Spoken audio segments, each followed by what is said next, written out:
think we're in a great position for two reasons. One, everybody talks about, well, the growth in the Latino electorate, right? That as our population numbers get larger, and they're mostly being driven by, internal numbers. So it's not so much foreign-born migration that's driving our numbers. A lot of it is people having kids, and those kids, every year get a little bit closer to voting age. So one statistic a lot of people throw around is that every single month there's 50,000 new eligible Latino voters, because literally every month there's 50,000 young kids that turn 18 years of age and that are U.S. citizens that are eligible to vote. So that gives you a ton of potential. Now, potential has to be actualized, right? So I think this election cycle will really be a benchmark moment. We saw a huge increase in turnout in 2008 for Latinos. If in 2012 we see a steady climb, I think that continues to send the right message that, hey, Latino voters are here to stay and we're going to continue to be an influence.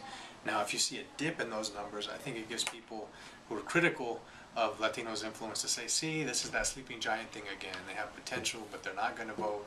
We shouldn't pay attention to their issues.